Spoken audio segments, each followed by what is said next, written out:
Hi hello welcome to Jar TV. నేను Prasanna Bharathi. Guest with Jar TV కార్యక్రమానికి స్వాగతం సుస్వాగతం. ఈరోజు మన ముందున్న గెస్ట్ బీఆర్ఎస్ కార్మిక విభాగ స్టేట్ ప్రెసిడెంట్ అయిన జి రాంబాబు గారు మన ముందున్నారు. అసలు బీఆర్ఎస్ పార్టీలో ఏం జరుగుతుంది? చాలామంది వలసలు వెళ్ళిపోతున్నారు. దానికి ప్రధాన కారణాలు ఏంటి? మరి ఈయన ఒక స్టేట్ ప్రెసిడెంట్, కార్మిక విభాగానికి స్టేట్ ప్రెసిడెంట్గా ఉన్నారు. మరి అసలు ఇప్పుడు బీఆర్ఎస్ పార్టీలో ఉన్నప్పుడు కార్మికుల పరిస్థితి ఏంటి? ఇప్పుడు కాంగ్రెస్ గవర్నమెంట్ వచ్చింది. మరి కాంగ్రెస్ గవర్నమెంట్ వచ్చిన తర్వాత కార్మికుల పరిస్థితి ఎలా ఉంది? ఇలాంటి ఎన్నో క్వశ్చన్స్ మన ముందున్నాయి. మరి వీటన్నిటికీ ఆన్సర్స్ ఆయన అడిగి తెలుసుకుందాం. హాయ్ సార్, నమస్తే సార్. నమస్తే అమ్మా. ఎలా ఉన్నారు సార్? బాగున్నానమ్మా. సార్, అసలు బీఆర్ఎస్ పరిస్థితి ఏంటి? ఎందుకు బీఆర్ఎస్ పార్టీ ఇంత అంటే అట్టడుక్కి వెళ్ళిపోతుంది? బీఆర్ఎస్ మంచిగానే ఉంది. బీఆర్ఎస్ పార్టీకి కూడా మంచి భవిష్యత్తే ఉంది. కాకపోతే పోయిన అసెంబ్లీ ఎన్నికల్లో సీట్లు తక్కువ వచ్చినాయి, ఓట్లు తక్కువేం రాలేదు. చాలా తక్కువ మార్జిన్లో 1.8% డిఫరెన్స్ తోటే కాంగ్రెస్ గవర్నమెంట్ ఏర్పాటైంది. తప్పకుండా ఒక 10 ఏళ్ళు బీఆర్ఎస్ ప్రభుత్వం చూసిన తర్వాత సహజంగానే ఎక్కడో వాళ్ళ యాస్పిరెంట్స్ వాళ్ళు ఏదైనా కోరుకునే కొన్ని సాధ్యం కాకపోతే అలాంటివి కొంత ఎగనెస్ట్ ఓటు తయారైంది. తర్వాత తెలంగాణ ఉద్యమం తర్వాత పుట్టిన వాళ్ళల్లో ఓటు వచ్చిన వాళ్ళు కూడా కొంత పర్సంటేజ్ ఉన్నారు. ఆ ఉద్యమం యొక్క ప్రత్యేకత, అంతకుముందు తెలంగాణ ఎట్లుండే, ఇప్పుడు తెలంగాణ ఎట్లుండే అనేది పోల్చుకోక ఇట్లా కొన్ని చిన్న చిన్న కారణాలు, పార్టీ అంతర్గతంగా కూడా కొంత నిర్మాణ పద్ధతుల్లో ఇంకొంత పటిష్టంగా ఉండకపోవడం. అంటే అప్పుడు కేసీఆర్ గారు బాగా ఆ ఉద్యమం తర్వాత తెలంగాణ ఏర్పడ్డ తర్వాత మొత్తం కూడా అభివృద్ధి మీదనే ఎక్కువగా కేంద్రీకరించారు. అది కూడా కొంత కారణం. ఈ కారణాల రీత్యా పార్టీ ఓడిపోయింది.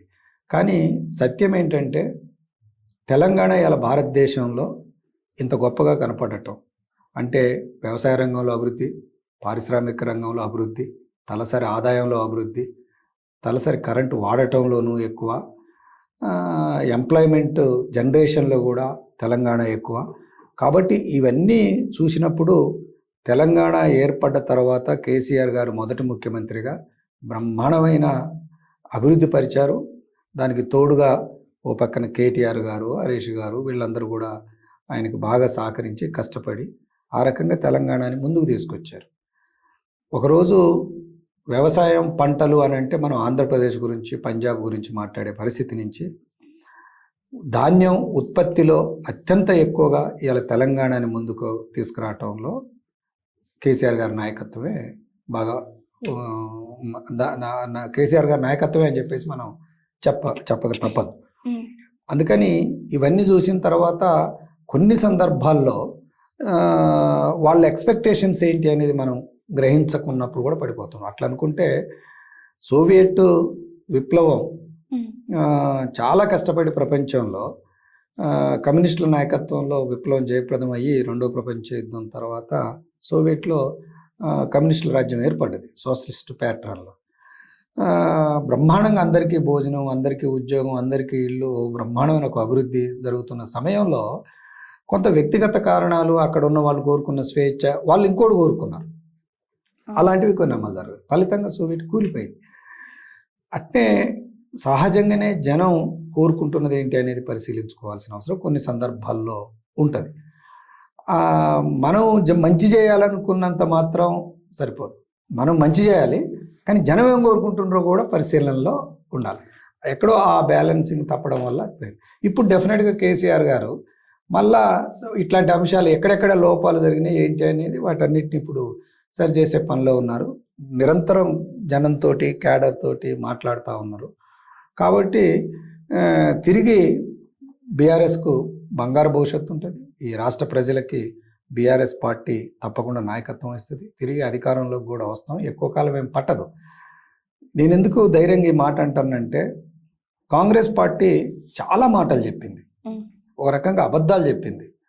ఈ అబద్ధాలన్నీ మేనిఫెస్టోలో ఉన్నాయి. మేనిఫెస్టోలో చెప్పిన అబద్ధాలు ఒక్కటి కూడా ఇప్పటివరకు ఇంప్లిమెంటేషన్కు రాలే. చాలా సింపుల్గా ఈజీగా ఉంటుందని ఆర్టీసీ ఒకటి ఉచిత బస్సు ప్రకటించారు. కానీ ఉచిత బస్సు వల్ల ప్రయోజనం జరుగుతున్నదని, ఉచిత బస్సు వల్ల సంతోషంగా ఉన్నామన్నది వాతావరణం రావడంలే. కొట్టుకోవడాలు, తిట్టుకోవడాలు, టైంకు బస్సుకు రాకపోవడాలు, బస్సుల సంఖ్య తగ్గటాలు, రిపేర్ అయితే బస్సును రిపేర్ చేయకుండా ఉండడాలు, ఇవన్నింటినీ ఇలా ప్రజలు అరే ఆనాడే బాగుండే, కనీసం బస్సు అందుబాటులో ఉండే, ఇలా బస్సు అందుబాటులో లేదు. ఉచిత బస్సు అయితే మాత్రం ఏమి, బస్సు అందుబాటులో ఉంటే కదా ఉచిత బస్సు ప్రయోజనం. బస్సే అందుబాటులో లేనప్పుడు అది ఉచితం అయితే ఏమి, ఇంకోటి అయితే ఏమి. అందుకని ఈరోజు కాంగ్రెస్ ప్రభుత్వం రేవంత్ రెడ్డి గారి నాయకత్వంలో ఏ వాగ్దానాలు అయితే చేసిందో ఆ వాగ్దానాలని కూడా అధికారం రావడానికి అనుగుణంగా జనాన్ని మెప్పించేటట్టుగా కొన్ని అబద్ధాలు చెప్పించి కొంత మెప్పించగలిగింది. అందుకని అధికారంలోకి వచ్చింది. కానీ ఆచరణలోకి వచ్చేటప్పటికి వాటిని అమలు చేయలేకపోతా ఉంది, అమలు చేయలేదు. ఆల్రెడీ రివర్స్ మొదలైంది. మేము ఆశా వర్కర్లకు సంబంధించిన విషయంలో సబ్జెక్టు మీద మీరే చెప్పారు 18,000 ఇస్తాం జీతం అని చెప్పేసి, అది ఇవ్వండి అని చెప్పేసి అలా దాదాపు 2-3 వేల మంది ఆశాలు మెడికల్ కమిషనరేట్ ముట్టడికి హైదరాబాద్ వచ్చారు. నిన్న అదే లైన్ తీసుకొని అదే సబ్జెక్టు మీద బీజేపీ చేసింది. అంతకుముందు కలెక్టర్ కార్యాలయం దగ్గర సిఐటి, అంటే సమస్యల మీద కదలటం అనేది మొదలైంది. ఇప్పుడు రోజు పేపర్లలో చూస్తే నిరుద్యోగులు ఇచ్చిన మాట ఏమయ్యా, తొందర అమలు చేయి, ఇచ్చిన మాట ఏమయ్యా అని వాళ్ళు ఆందోళన చేస్తున్నారు. ప్రభుత్వ ఉద్యోగులకు డిఏ తదితర అంశాలు అన్నారు, అవి చేయలేదు. రైతులకు చెప్పినవి చేయలేదు, మహిళలకు చెప్పినవి చేయలేదు. కాబట్టి ఈ చెప్పినవి చేయలేదు అన్న అంశంతో బజార్ మీదకి రావడానికి ప్రజలకు కొంత టైం పడుతుంది. ఎందుకు పడుతుంది అంటే వాళ్ళే కదా ఓట్లేసింది. అందుకని మళ్ళీ ఎమ్మటే మనం తెచ్చిన గవర్నమెంట్కు మనం వ్యతిరేకంగా పోవడం ఎట్లా అన్న అంశానికి కొంచెం బ్యాలెన్స్ చేసుకుంటారు. కానీ ఎప్పటిదాకా చేసుకుంటారు, ఒక దశ దాకా చేస్తుంటారు. అది ఎవాపరేట్ అయిపోద్ది ఆ ఓపిక ఎవాపరేట్ అయిపోయిన తర్వాత మళ్ళీ కోపం ముందుకు వస్తుంది. కోపం ముందుకు వచ్చినాక ఎన్నో మాటలు చెప్పినాం, నిన్ను నమ్మి మేము ఓటేసినాం, మేము ఆగమైనామని చెప్పేసేసి అప్పుడు డెఫినెట్గా కాంగ్రెస్ ప్రభుత్వం మీద, రేవంత్ రెడ్డి మీద వ్యతిరేకత మొదలైంది. ఆ వ్యతిరేకత డెఫినెట్గా కూడా రాబోయే కాలంలో బీఆర్ఎస్ పార్టీకి అది ప్రయోజనకరంగా మారుద్ది. తిరిగి అధికారంలోకి బీఆర్ఎస్ పార్టీ వస్తుంది. అంటే అధికారంలోకి తిరిగి వస్తుందంట. అంటే ఈ 5 సంవత్సరాలు ఎట్లయినా కాంగ్రెస్ గవర్నమెంటే ఉంటుంది. మధ్యలో ఏమైనా కాంగ్రెస్ గవర్నమెంట్ కూలిపోయి బీఆర్ఎస్ వచ్చే ఛాన్స్ ఏమైనా ఉందని అనుకోవచ్చా సార్? జనరల్గా వ్యక్తిగతంగా నేను అంత జ్యోతిషాలను అయితే నమ్మను. కానీ వాతావరణం ఏమిటి అని అంటే కాంగ్రెస్ ప్రభుత్వం తనకు అంతర్గతంగానే కొన్ని సమస్యలు ఉంటాయి. ఎప్పుడు కూడా చరిత్ర చూసినప్పుడు ఏందనంటే ఎవరిని ప్రశాంతంగా ముఖ్యమంత్రి పదవిని చేయనియరు. ఒకడు కూర్చుంటే ఇంకొకడు కాలు గుంజే ప్రయత్నం చేస్తుంటారు. అది వాళ్ళ అనుభవం, వాళ్ళ చరిత్ర, ఆ పార్టీ వైఖరి అట్లా ఉంటుంది. ఇప్పుడు రేవంత్ రెడ్డిని చాలామంది చెబుతున్నారు ఆగస్టు వరకే అయిన టైం, ఆగస్టు తర్వాత రేవంత్ రెడ్డి పడిపోతాడు అని అంటున్నారు. అదంతా కూడా సోషల్ మీడియాలో, పత్రికల్లో అక్కడ ఇక్కడ మాట్లాడుకునేటోళ్ళ మధ్యన వస్తున్న చర్చ. కానీ నిప్పు లేకపోతే పొగరాదు అని అంటారు. ఎక్కడో అక్కడ కాంగ్రెస్ పార్టీలో అంతర్గతమైన అట్లాంటి చర్చ వస్తుంది కాబట్టి మాత్రమే ఇదంతా కూడా నడుస్తున్నది. అందుకే నేనైనా చెప్పే అంశం ఏంటంటే కాంగ్రెస్ పార్టీ పడిపోతుందా పడిపోదా అన్న అంశాన్ని పక్కన పెడితే ప్రజలకు ఇచ్చిన వాగ్దానాలని మాత్రం అది అమలు చేయలేదు. అందువల్ల అది మాత్రం ప్రజా వ్యతిరేకతని ఎదుర్కొంటుంది. ఆ ఎదుర్కొన్న క్రమంలో ఆ సందర్భాల్లో ప్రజలు పడగొడతారో వాళ్ళకు వాళ్ళే పడగొట్టుకుంటారో అన్నది మాత్రం ఎదురు చూడాలి. కొంత చర్చ మాత్రం జరుగుతున్నది. ఇదేమి మొత్తట్లో దీర్ఘకాలికంగా 5 ఏళ్ళు రేవంత్ రెడ్డి కొనసాగుతాడనే నమ్మకం ఎవరికీ లేదు. కాంగ్రెస్ పార్టీ కొనసాగుద్దా లేదా అని చెప్పేసి చూసినప్పుడు అది ప్రజా వ్యతిరేకత మీద ఆధారపడి ఉంటుంది. నా ఎక్స్పెక్టేషన్ ప్రజా వ్యతిరేకత చాలా వేగంగా తొందరనే వస్తుంది అని నేను అనుకుంటాను కాంగ్రెస్ పార్టీకి వ్యతిరేకంగా. అయితే అంత వ్యతిరేకత బీఆర్ఎస్కి ఎందుకు వచ్చింది సార్ ప్రజల్లో? సడన్ గా మరీ ఇంత డెవలప్ చేసి ఒక ఐటీ కానీ ఏదైనా సరే హైదరాబాద్ కానీ చుట్టుపక్కల ప్రాంతాలు ఇంత డెవలప్ చేసిన బీఆర్ఎస్ 10 ఏళ్ల పాలనలో ఒకటేసారిగా 39 సీట్లకు పరిమితం కావడం ఏంటి సార్? దీని వెనక ఏంటి? ఏం లేదమ్మా, ఇది కేసీఆర్ గారు తెలంగాణ తెచ్చిన గొప్ప నాయకుడు, ఉద్యమ నాయకుడు. కేసీఆర్ గారి నాయకత్వం వల్లనే తెలంగాణ ఏర్పడ్డది అన్న విషయంలో ఎవరికి డౌట్ లేదు. ఏ రాజకీయ పార్టీకి డౌట్ లేదు, ఏ మేధావికి డౌట్ లేదు, ఏ సాధారణ ప్రజలకు డౌట్ లేదు. అనేక మందిని సమన్వయపరిచి ఇలా తెలంగాణ రావడంలో అత్యంత కీలకమైన వ్యక్తి కేసీఆర్ గారు. 2 తెచ్చిన తెలంగాణను అభివృద్ధి పరుచుకోవాలి అని చెప్పేసి 24 గంటలు కష్టపడి తెలంగాణని బాగా అభివృద్ధి పరుచుకున్నారు. దేశంలో ఓ ముఖ్యమైన రాష్ట్రంగా గుర్తించేటట్టుగా దీన్ని అభివృద్ధి పరుచుకున్నారు. దాంట్లో కూడా ఎక్కడ సమస్య ఎక్కడ ఏంటంటే నేను ముందే చెప్పినట్టుగా ప్రజలు రియల్గా ఏం కోరుకుంటున్నారు, ఎక్కడ ప్రజలకు మనకు మధ్యన గ్యాప్ వస్తున్నది అన్న విషయంలో కొంత పరిశీలన తగ్గిందేమో అనేది నా వ్యక్తిగత అభిప్రాయం. కానీ అదే సమయంలో ఏమిటి అని అంటే ప్రజలు కూడా కొన్ని సందర్భంలో ఆశించేవి ఆచరణ సాధ్యం కొన్ని ఉంటాయి. మనం అవి అనుభవంలో తేలాల్సిందే తప్ప ఇంకొకటి కాదు. ప్రజలు ఇప్పుడు కొన్ని ప్రత్యేకంగా ఆశించారు. ఏం ఆశించారు? ఇప్పుడు మనం రైతు బంధు కేసీఆర్ గారు ఇచ్చారు, అంతకన్నా రేవంత్ రెడ్డి గారు ఎక్కువ ఇస్తున్నాడు. ఆ ఎక్కువ ఇస్తున్నది ఇస్తాడేమో అనే వైపున అడ్డుపడ్డారు. ఇది అట్టనే ప్రతి స్కీమ్. ఇప్పుడు తులం బంగారం ఇస్తున్నారు, తులం బంగారానికి నమ్మేశారు. అట్లా కొన్ని అబద్ధాలని కాంగ్రెస్ పార్టీ నమ్మించగలిగింది, వాగ్దానాలని. అట్నే అబద్ధ వాగ్దానాలని కొంతమంది నమ్మారు, ప్రజలు నమ్మారు. అంటే నేను సూటిగా చెప్పదలుచుకుంది ఏంటంటే ఇది బీఆర్ఎస్ పార్టీ మీద వ్యతిరేకత ఓటమి కన్నా కాంగ్రెస్ ఇచ్చిన వాగ్దానాలు, అబద్ధ వాగ్దానాలని నమ్మడం వల్లనే ప్రభుత్వం మారింది. కానీ నాకు ఇక్కడ ఇంకొక డౌట్ సార్. ఇంతకు ముందు మీ పార్టీ నాయకులనే నేను ఒక ఇంటర్వ్యూ చేసినప్పుడు ఒక పర్సన్, అంటే ఆయన పేరు ఎందుకులేండి, అది అందరూ చూశారు కాబట్టి, కానీ ఆయన చెప్పింది ఏంటంటే ముఖ్యమంత్రిగా కేసీఆర్ గారు మాత్రం కావాలి. కానీ ఇప్పుడు అంటే ఆయన ఎమ్మెల్యేలని మార్చి ఉండుంటే బీఆర్ఎస్ ఈరోజు రూలింగ్కి వచ్చింటుంది. అదే ఎమ్మెల్యేలకు సీట్ ఇవ్వడం వల్ల బీఆర్ఎస్ ఓడిపోవడానికి ప్రధాన కారణం అదే. ఆ ఎమ్మెల్యేలు మాకొద్దు, కానీ ముఖ్యమంత్రి కేసీఆర్ కావాలి అని ఎమ్మెల్యేల వల్ల వ్యతిరేకతతో బీఆర్ఎస్ ఓడిపోయిందని ఒక పర్సన్ అన్నారు. అది నిజమే అయి ఉండొచ్చా సార్? అంటే నేను కూడా ఇప్పుడు ఎమ్మెల్యేలందరినీ తప్పుపట్టేంత సమీక్ష ఎక్కడ మేమైతే, అంటే మా స్థాయి వరకు అదేం రాలేదు. కానీ ఒకటి మాత్రం బయట పబ్లిక్ అనుకుంటున్నది కానీ ఇప్పుడు మీరు అంటున్నది కానీ నేను కూడా భావించేది ఏంటంటే కొంతమంది ఎమ్మెల్యేలలో కాసేపు వయసు ఎక్కువైన వాళ్ళని, లేదా ఆరోగ్య సమస్య ఉన్న వాళ్ళని, లేదనుకున్నట్టయితే ఆ నియోజకవర్గంలో 10 ఏళ్ళు పయనించిన తర్వాత వివిధ కారణాల రీత్యా ప్రజా వ్యతిరేకతని కొంత చూస్తున్న వాళ్ళని, ఇలాంటి వాళ్ళని పరిశీలించి కొంత న్యూ జనరేషన్కి, కొత్త వ్యక్తులకి అట్లా ఇచ్చున్నట్టయితే పార్టీలో యాస్పిరెంట్స్ ఎవరైతే ఉంటారో వాళ్ళందరూ కూడా వచ్చిన వాళ్ళేమో సంతోషంగా పనిచేసేవాళ్ళు, రాని వాళ్ళందరూ కూడా భవిష్యత్తు కూడా మాకుంటుంది అన్నట్టుగా ఉండేది. ఇలాంటి కోణం కొంత మిస్ అయింది. దాని యొక్క ఫలితం కూడా కొంత ఓటమిలో ఉన్నది అనేది నా అభిప్రాయం కూడా. ఓకే సార్, ఇంకొకటి ఏంటంటే ఇప్పుడు ఎంపీ ఎలక్షన్స్ జరిగాయి, పార్లమెంట్ ఎలక్షన్స్ జరిగాయి.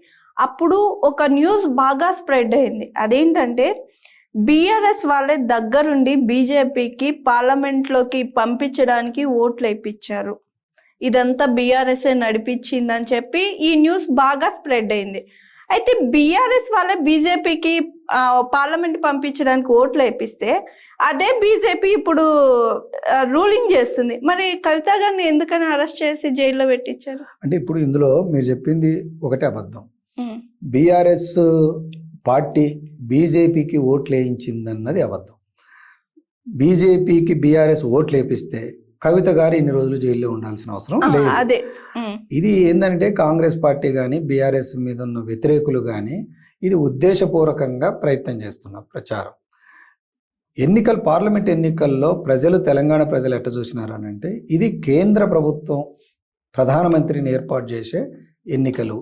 ఈ ఎన్నికల్లో కాంగ్రెసా బీజేపీ ప్రధానమంత్రి అన్న కోణంలో చూసుకొని అటుపక్క అంటే మనం మూడో భాగంగానే ఆలోచన చేశారు. అంటే కేంద్రం ఎన్నికలు, ప్రధానమంత్రిని ఎంపిక చేసుకోవడానికి జరిగే ఎన్నికలు, అది బీఆర్ఎస్ఆ అది బీజేపీనా కాంగ్రెసా అనే వైపున ఆలోచన పోయింది. దానివల్ల ఓటింగ్ అట్టుపోయింది తప్ప బీఆర్ఎస్ చెప్పడం వల్ల బీజేపీకి పోయింది అన్నది పచ్చి అబద్ధం.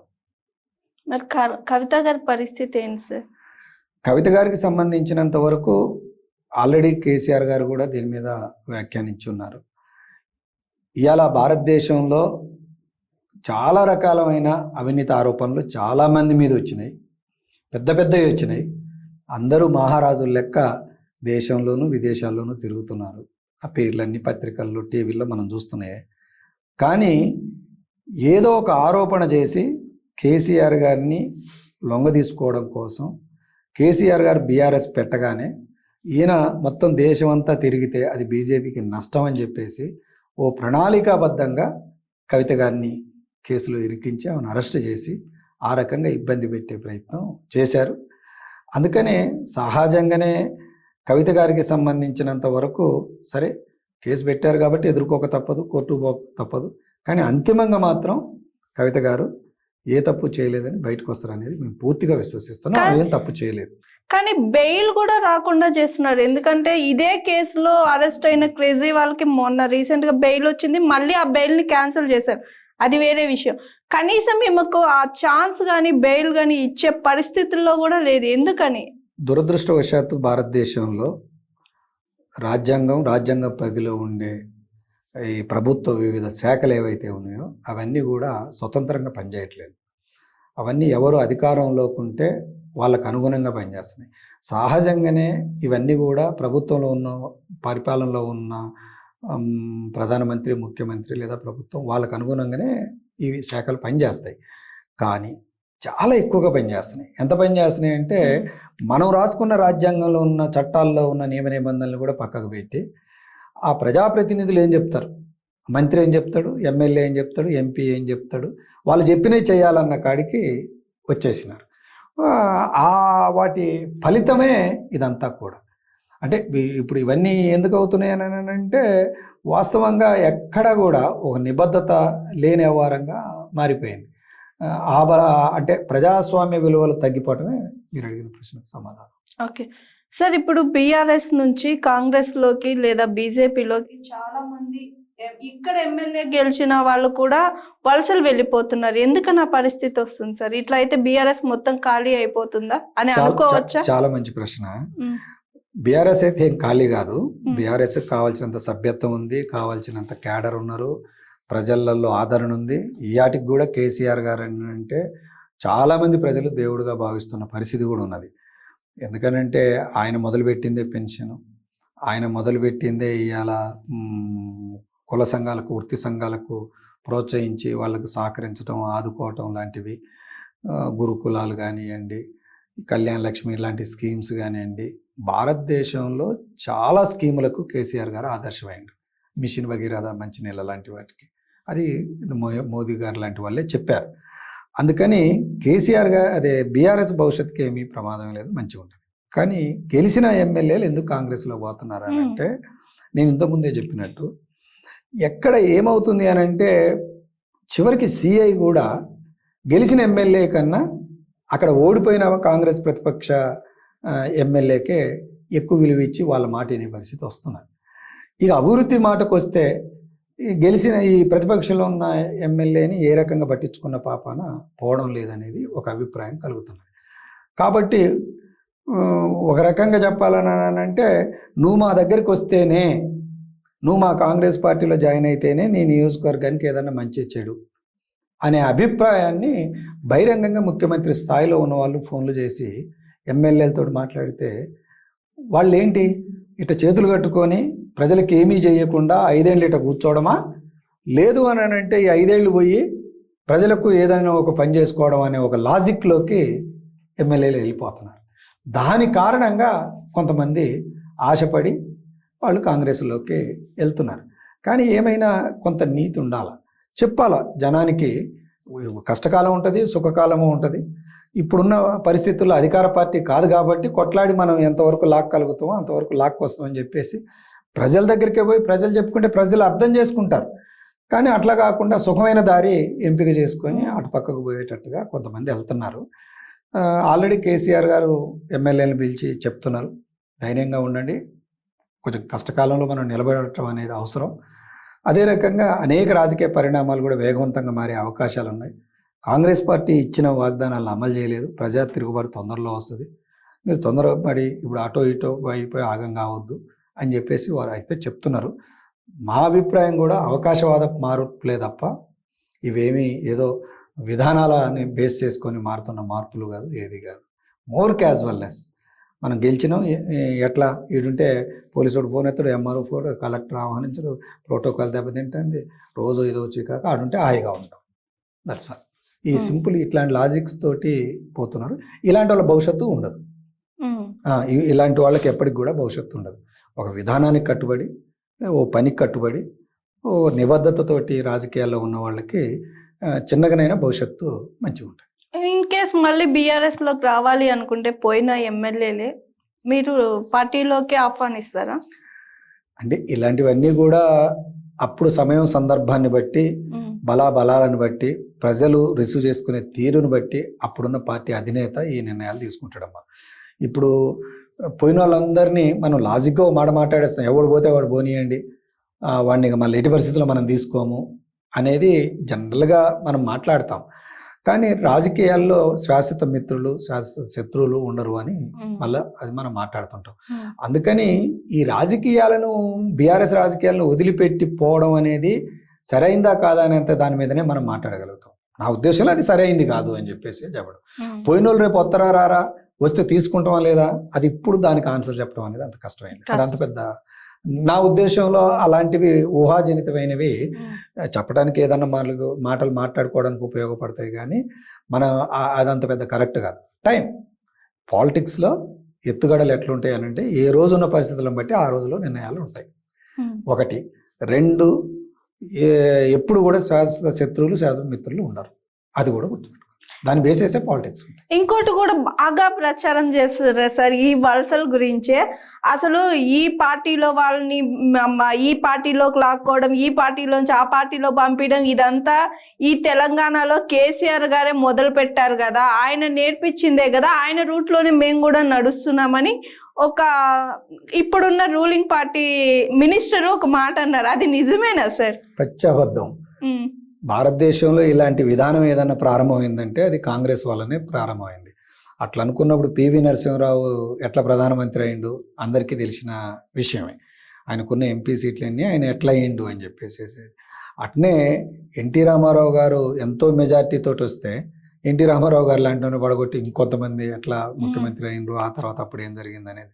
అంటే రాజకీయాల్లో గవర్నమెంటులలో నుంచి అధికారంలో ఉన్న వాళ్ళ వైపు ప్రతిపక్షం వైపు ఉన్న వాళ్ళు మారడం అనేది చరిత్రలో జనరల్గా వస్తూనే ఉంది.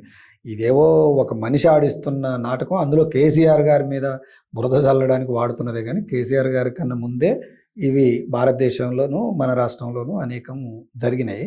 అందుకని పార్టీలోకి పంపడం కానీ పార్టీలో ఉంచుకోవడం కానీ ఇట్లాంటివి కేసీఆర్ గారు చెప్తేనే పార్టీ కొంతమంది మారి అవతల పార్టీలోకి వెళ్తున్నారు అని చెప్పడం అనేది మరింత బండలేయటమే కేసీఆర్ గారి మీద. ఎట్లా ఓడిపోయింది కదా అని చెప్పేసి ఇష్టం వచ్చినట్టు మాట్లాడటమే.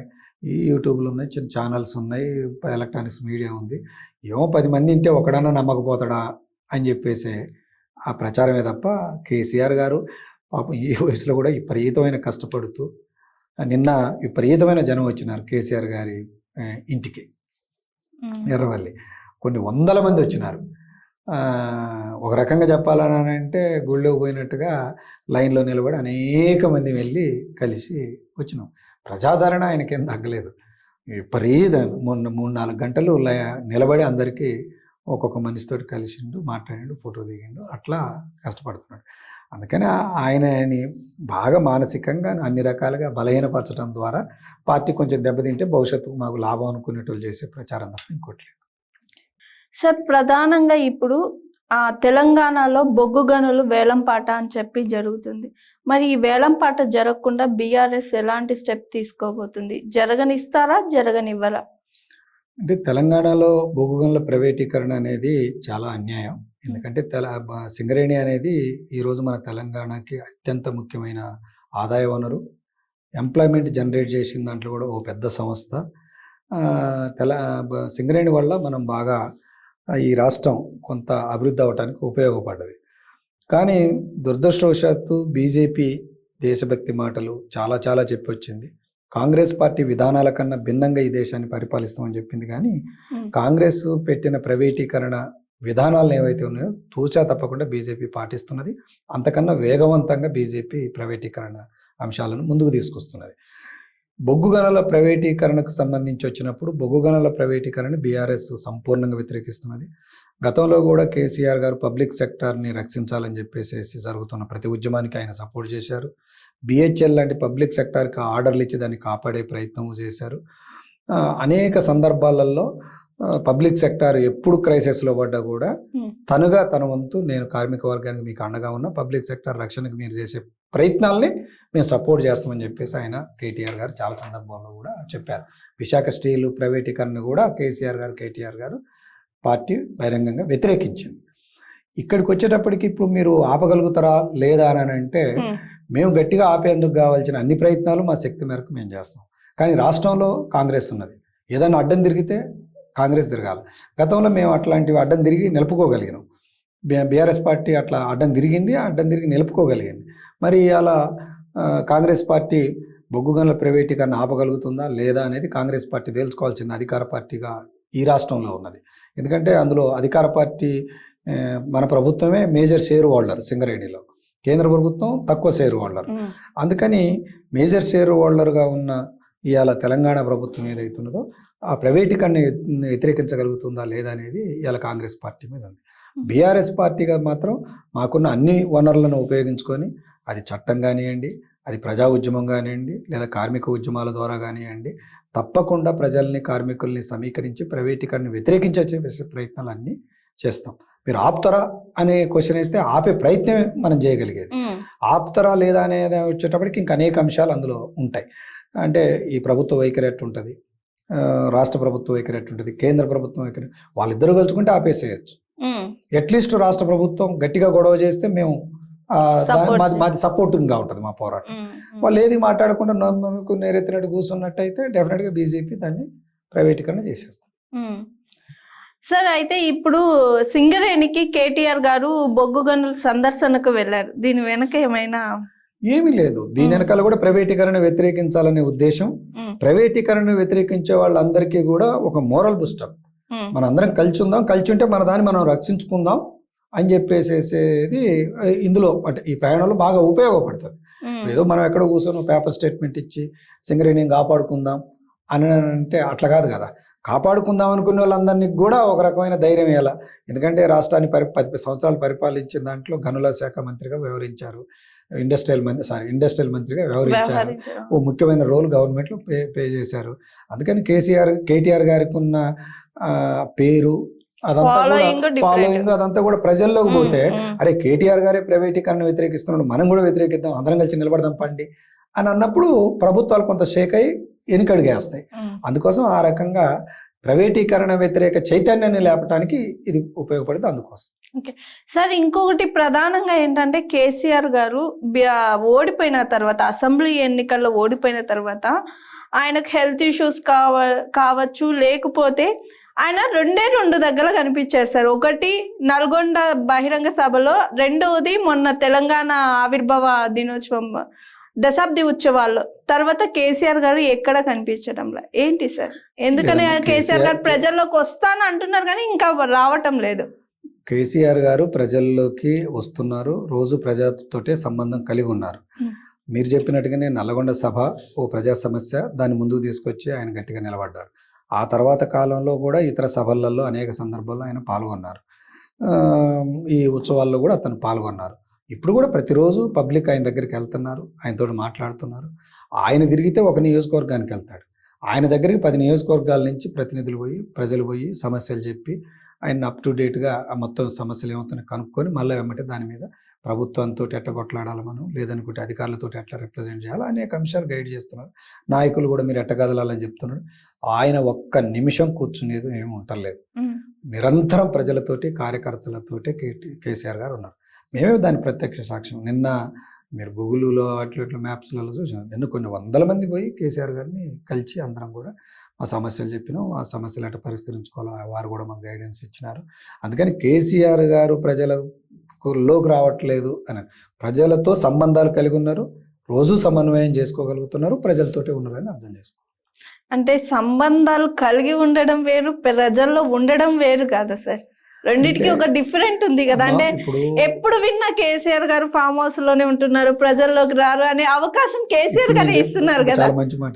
ఇప్పుడు నేను చెప్పేది ఎంతమందికి అర్థం అవుతుందో నేనే చెప్పలేను, కానీ ప్రపంచంలో ఉన్న తత్వవేత్తలు కానీ మేధావులు కానీ అనేక మంది లైబ్రరీలన్నీ తయారయ్యారు. ఇది ఏంటంటే అవగాహన పరుచుకోవటం అనేది అత్యంత ముఖ్యమైన అంశం. అవసరం వచ్చినప్పుడు ప్రజలలో కేసీఆర్ గారు రాకపోతే ఉద్యమం ఎట్లా నడిచిందమ్మా? ఉద్యమానికి ఇన్స్పిరేషనే. ఆయనే కదా నిరాహార దీక్ష చేసింది. అందుకని ఆయన ప్రజలలోకి రావటం అనేది నిరంతరం జరిగే ప్రక్రియనే. అట్లని రోజు తిరగడం అనేది కాదు కదా. ఓ నాయకుడు ఆలోచన చేయాలా, కొన్ని ప్రణాళిక సమస్యలు అధ్యయనం చేయాలా, ఒక ప్రణాళిక తయారు చేయాలా, దాన్ని సమాజానికి అందియాలి, తన పార్టీకి ఉన్న యంత్రాంగాన్ని కన్విన్స్ చేసి దాని వెనకాల అది సాధించడానికి అనుగుణంగా ముందుకు పోయేటట్టుగా మొత్తాన్ని కూడా వ్యవస్థని ప్రిపేర్ చేయాలి. ఇది అత్యంత కీలకమైన పని. వాస్తవంగా నాయకుడు చేయాల్సింది అత్యంత కీలకమైన పని. ఆ పని కేసీఆర్ గారు చేస్తున్నారు. కాబట్టి చాలా మంది అది ఎక్కడన్నా కూర్చోవచ్చు, ఇంట్లో కూర్చోవచ్చు, అక్కడ గాలి మంచిగా ఉంటుంది, ఇక్కడ కొంచెం అది ఎక్కడ కూర్చున్నాను. నేను అనేది ఏంటంటే చేస్తున్న పని ఏంటి అనేది పరిశీలించాలి తప్ప ఇవన్నీ అంటే మిమ్మల్ని కాదు, నేను ఇది అంటున్న వాళ్ళు అంటారు ఇవన్నీ సొల్లు కబుర్లు. ఏడ కూర్చున్నాడు ఏమిటి అనేది ఇదంతా అనవసరం. నేనదే అంటున్నా, అనేవాళ్ళు ఎవరైతున్నారో వాళ్ళందరికీ నేను ఏం బట్టలు వేశారు, ఎక్కడ కూర్చున్నారు, ఇవన్నీ మెటీరియల్ అమ్మ. మనం ఏం చేస్తున్నాం, ఎవరి కోసం చేస్తున్నాం, ఎవరి ప్రయోజనాల కోసం చేస్తున్నాం అనేది ముఖ్యం. కేసీఆర్ గారు అక్కడ కూర్చున్న నిరంతరం 24 గంటలు తెలంగాణ ప్రజల సమస్యల మీద అధ్యయనం, తెలంగాణ ప్రజలకు జరిగే మేలు ఎట్లా, కాంగ్రెస్ పార్టీ ఇచ్చిన వాగ్దానాలు అమలు చేయకపోతే తిరిగి మనం ప్రజలకు ఎట్లా మేలు జరిగేటట్టుగా చూడాలా అని చెప్పేసి నిరంతరం ఆలోచన చేసి కూర్చొని అనేక మందిని పిలుచుకొని మాట్లాడి వాళ్ళ గైడెన్స్ ఇచ్చి అదంతా చేస్తున్నారు.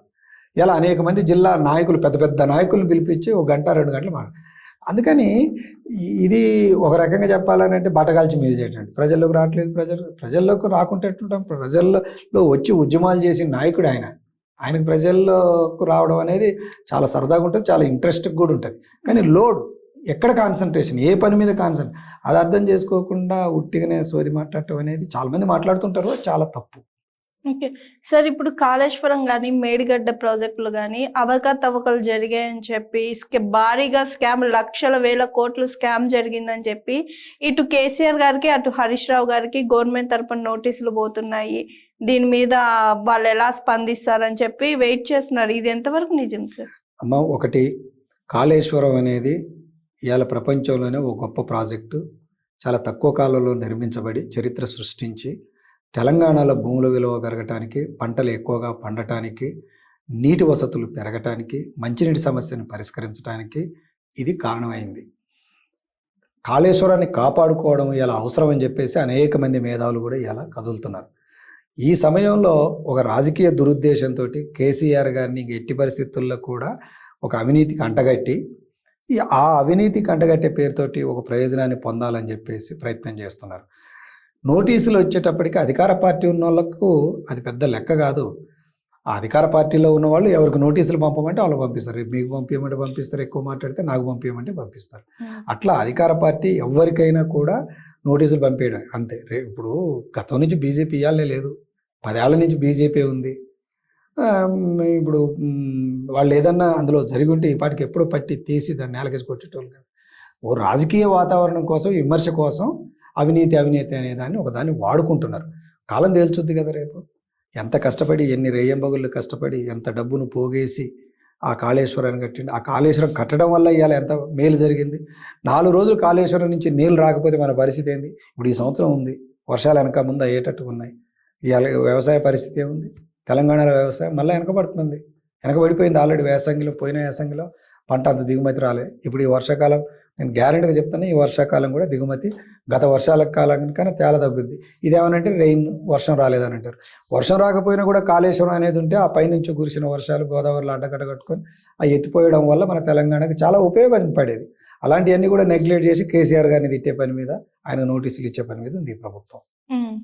ఓకే సార్, ఇప్పుడు ఈ బీఆర్ఎస్ పాలిటిక్స్ పక్కన పెడితే మీరు కార్మిక విభాగానికి స్టేట్ ప్రెసిడెంట్గా చేశారు సార్. ఇప్పుడు ఈ కార్మికులకు ఇప్పుడున్న గవర్నమెంట్, కాంగ్రెస్ గవర్నమెంట్లో ఎలాంటి ఉపయోగాలైనా జరుగుతున్నాయా? కార్మికుల పరిస్థితి ఎట్లుంది? బీఆర్ఎస్లో ఉన్నప్పుడు ఎట్లుంది? కాంగ్రెస్ గవర్నమెంట్ వచ్చిన తర్వాత ఎట్లుంది కార్మికుల పరిస్థితి సార్? కార్మిక ఉద్యోగులు మాత్రం ఇప్పుడు ప్రజెంట్ కాంగ్రెస్ మేనిఫెస్టోని చూసి మోసపోయినాం. కాంగ్రెస్ నాయకులు రేవంత్ రెడ్డి ఇచ్చిన మాటలు విని మోసపోయినాం అనేదానికి కార్మిక వర్గం ఉద్యోగులందరూ వచ్చినారు. ఆయన మేనిఫెస్టోలో పెట్టింది నేను ఇలా ఛాలెంజ్ చేస్తున్నా. ఇన్ని రోజులైంది కాంగ్రెస్ పార్టీ అధికారంలోకి వచ్చి, 2 నెలలైంది. కార్మిక ఉద్యోగుల కోసం పెట్టిన ఏ ఒక్కదాన్ని కూడా ఇలా అమలు చేయలేదు. డిఏ ఇవ్వలేదు. ఇలా కన్స్ట్రక్షన్ వర్కర్లకు సంబంధించినంత వరకు వాళ్లకు ప్రమాద బీమా ఉంది, ప్రమాద బీమా అమలు జరగడం లేదు. ఆటో వాళ్లకు 12,000 ఇస్తున్నాడు, దాన్ని అమలు జరగలేదు. ఉచిత బస్సు వల్ల ఆటో డ్రైవర్లు చాలా ఇబ్బందులు పడుతున్నారు, వాళ్ళని రక్షించమని అడిగినాం, దానికి స్పందించలేదు. అదే రకంగా ఆశా వర్కర్కు 18,000 ఇస్తానని చెప్పిండు, అది కూడా జరగలేదు. అనేక మంది ఆల్రెడీ రోడ్లకు వచ్చేసిండ్రు, ఇప్పుడు రోజువారీ రోడ్ల మీదకి వస్తూనే ఉన్నారు. కాబట్టి కార్మిక ఉద్యోగులలో కాంగ్రెస్ పార్టీ ఆల్రెడీ దాని పతనం మొదలైంది. అసలు అంటే మీరు ఎలాంటి స్టెప్ తీసుకోబోతున్నారు సార్? ఈ కార్మికులకు ఉన్న సమస్యలు ముఖ్యంగా చూస్తే ఆటో కార్మికులు చాలా మంది ఆత్మహత్యలు చేసుకున్నారు, వాళ్ళ కుటుంబాల పరిస్థితి ఏంది? దీని మీద మీరు ఒక స్టేట్ ప్రెసిడెంట్ గా ఎలాంటి యాక్షన్ తీసుకోవాలనుకుంటున్నారు? ఆటో కార్మికులకు సంబంధించినంత వరకు చాలా తీవ్రమైన అన్యాయం జరిగింది ఈ రాష్ట్రంలో. ఉచిత బస్సు పెట్టినప్పుడు దానివల్ల ప్రయోజనాలు ఎట్లా ఆలోచించాలో, నెగిటివ్స్ కూడా, నష్టాలు ఏమున్నాయి అనేది కూడా ఆలోచించాలి. నెక్స్టులు ఈ ప్రభుత్వం పట్టించుకోలేదు. ఇవాళ ప్రైవేట్ ట్రాన్స్పోర్ట్ మీద ఆధారపడి బతుకుతున్న జీప్ డ్రైవర్లు కానీ, ఆటో డ్రైవర్లు కానీ, ఇట్లాంటి వాళ్ళు అందరూ కూడా తీవ్రమైన నష్టపోయినారు. ఆ తీవ్రమైన నష్టపోయినప్పుడు వాళ్ళకి ఏదో ఒక రకంగా సహకరించాలా, సహకరించట్లేదు. సహకరించాలని కోరుతూ మా పార్టీ వర్కింగ్ ప్రెసిడెంట్ కేటీఆర్ గారు కూడా మాకు స్పష్టంగా పిలిచి ఆ సమస్యల మీద అధ్యయనం చేయమని చెప్పారు. దాని మీద మేము అధ్యయనం చేసినాం. దాని మీద ఆల్రెడీ రాష్ట్ర వ్యాప్తంగా పోరాటాలు నిర్వహించినాం. రాష్ట్ర రవాణా శాఖ మంత్రికి ఉత్తరం కూడా ఇచ్చినాం. అయినా ఎలాంటి స్పందన ఏం లేదు. ఇప్పటికి కూడా ఊపట్లే. అసెంబ్లీలో కూడా అనేక మంది హరీష్ రావు గారు కానీ, లేదా పల్లా రాజశేఖర రెడ్డి గారు కానీ, వీళ్ళందరూ కూడా ఆటో డ్రైవర్ల రక్షణ, వాళ్ళ సమస్యను పరిష్కరించమని కొట్లాడారు. పార్టీ యంత్రాంగం అంతా, గెలిచిన ఎమ్మెల్యేలు కానీ, మా ట్రేడ్ యూనియన్ కానీ, పార్టీ కానీ ఆటో డ్రైవర్లకు అండగా ఉండి దీన్ని తప్పకుండా వాళ్ళకి మేలు జరిగేంత వరకు ఈ పోరాటాన్ని కొనసాగిస్తాం. ఎక్కడికక్కడ నిరంతరం కూడా మా ప్రయత్నాలు కొనసాగుతున్నాయి. భవిష్యత్తులో ఇంకొంచెం పోరాటాన్ని ఉధృతం చేసి ఆటో డ్రైవర్లకు మేలు జరిగేటట్టుగా ప్రయత్నం చేస్తాం. సార్, నాకు ఇక్కడ ఇంకొక చిన్న డౌట్ సార్. ఇప్పుడు ఫ్రీ బస్సుల వల్ల ఆటో డ్రైవర్లు చాలా ఇబ్బందులు పడుతున్నారు. ఇప్పుడు ప్రైవేట్గా ఓలా, ర్యాపిడో, ఊబర్ అని ఇలా చాలా యాప్స్ ద్వారా ఆటోలు బుక్ ఇప్పుడు ఈ ఆటోలు కూడా మీ యూనియన్లోకే వస్తాయా, లేదంటే వీళ్ళు సపరేట్గా ప్రైవేట్గా ఉంటారా సార్? ఒకవేళ ఉంటే వాళ్ళకు కూడా లాసేనా? ఇప్పుడు ఆటోలకు సంబంధించింది అయితే మా యూనియన్లోనే ఉన్నాయి. ఆటో డ్రైవర్లు దాదాపుగా 80% ఆటోలు నడుపుతున్న వాళ్ళందరూ ఏదో ఒక యూనియన్లో ఉన్నారు. బీఆర్ఎస్ పార్టీకి సంబంధించిన ఆటో యూనియన్ కూడా చాలా బలంగానే ఉన్నది. మా రాష్ట్ర అధ్యక్షుడు మారయ్య అని ఆయన దాన్ని కోఆర్డినేట్ చేస్తారు. బాగా అది బలమైన సంఘం.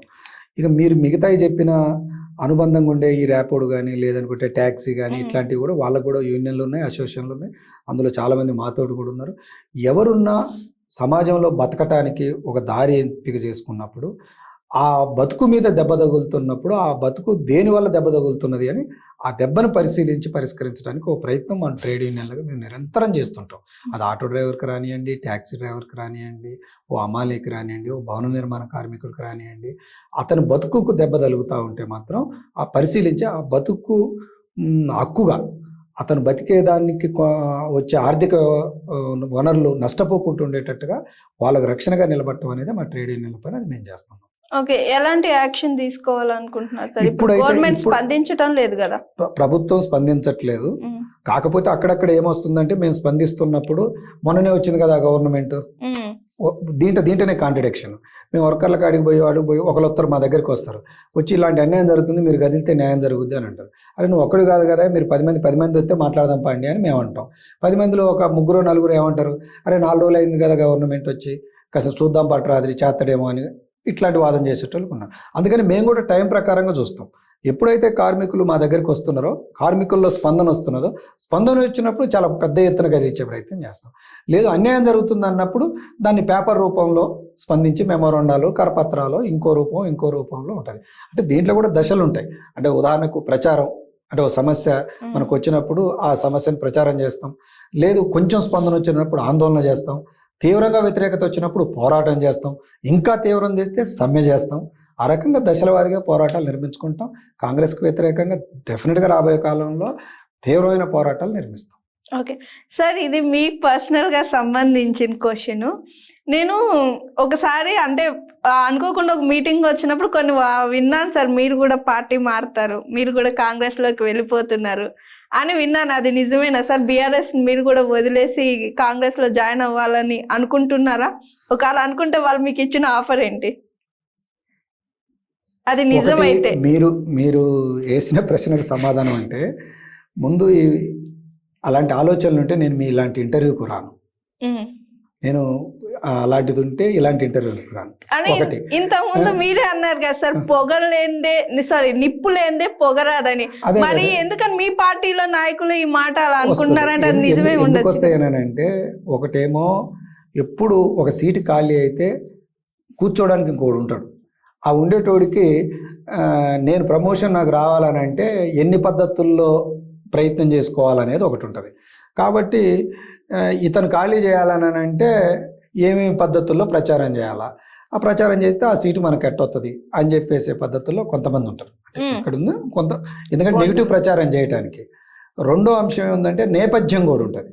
నేపథ్యం ఏముందంటే రాజకీయాల్లో ఎవరెవరు స్నేహంగా ఉన్నారు, కొంత మంచిగా ఒక టీమ్గా ఉన్నారు అనేది వస్తుంది. గతంలో నేను తుమ్మల నాగేశ్వరరావు గారితో ఉన్నాను కాబట్టి, తుమ్మల నాగేశ్వరరావు గారు కాంగ్రెస్లో పోయింది కాబట్టి తుమ్మల నాగేశ్వరరావు గారితో ఉన్న రాంబాబు కూడా పోతాడని చెప్పేసి కొంతమంది పోయేది ఉంటే ఆ రోజే ఆయన పోయే రోజు పోతారు తప్ప అంతా అయిపోయిన తర్వాత ఎవరికి ఉంటుంది. ఆల్రెడీ నేను కాంగ్రెస్ పార్టీ, అదే రకంగా బీజేపీ పార్టీ వాటి విధానాలను, పర్టికులర్గా ప్రైవేటీకరణను వాటిని వ్యతిరేకించి కార్మిక వర్గం కోసం నిలబడ్డమని. సెక్యులర్ అండ్ ప్రైవేటీకరణ అనే అంశాలను నేను మొదటి నుంచి కూడా నేను వ్యతిరేకిస్తున్నాను. నేను విధానానికి కట్టుబడి ఉన్న వామపక్ష భావజాలంతో ఉన్న మనిషిని. అందుకని చాలామంది చాలా రకాలుగా నన్నే ఉంది ప్రతి ఒక్కరిని కొట్టి చూస్తున్నారు. ఈయన పోతాడు, ఆయన పోతాడు, ఈయన పోతాడు, పార్టీని అట్లని కూడా పెద్ద పెద్ద నాయకుల మీద వస్తున్నాయి. ఈయన పోతాడు, ఆయన పోతాడు అని ఒక రూమర్స్ బాగా ప్రచారాలు చేస్తున్నారు. ఇవి రూమర్సే తప్ప అట్టేం లేదు. నేను కేసీఆర్ గారి నాయకత్వంలో డెఫినెట్గా బీఆర్ఎస్ పార్టీ పటిష్టంగా ఇది నిలబడి రాబోయే కాలంలో తిరిగి అధికారంలోకి వచ్చి తెలంగాణ ప్రజలకు ఉపయోగపడేటట్టుగా ఉండేటట్టుగా కార్మిక వర్గాన్ని ఐక్యం చేసి కార్మిక వర్గ సమస్యల పరిష్కారం కోసం ఈ గులాబీ జెండా నాయకత్వంలోనే ముందుకు పోతాం. ఎక్కడికి పోయేది ఏం లేదు. అలాంటి ఆలోచనలు ఎవడన్నా చేస్తూ ఉంటే అది కొంత మమ్మల్ని బదనాం చేయాలని చెప్పేసి దాంతో ప్రయోజనం పొందాలనుకునే స్వార్థపరులు చేసే ప్రచారం తప్ప అందులో సత్యమేమీ లేదు. ఓకే సార్, చాలా థ్యాంక్ యూ సార్. చాలా విషయాలు షేర్ చేసుకున్నాండి. Thank you sir. నమస్తే. చూసారు కదండి ఇవాల్టి మన గెస్ట్ రాంబాబు గారితో. మరోసారి మరో గెస్ట్ తో మళ్ళీ కలుద్దాం. చూస్తూనే ఉండండి జిఆర్ టీవీ. నమస్తే. Hi, this is Swathi. Like చేయండి, షేర్ చేయండి, కమెంట్ చేయండి అండ్ సబ్స్క్రైబ్ చేయండి G R TV. Hi, this is Monica. Please like, share and subscribe GR TV.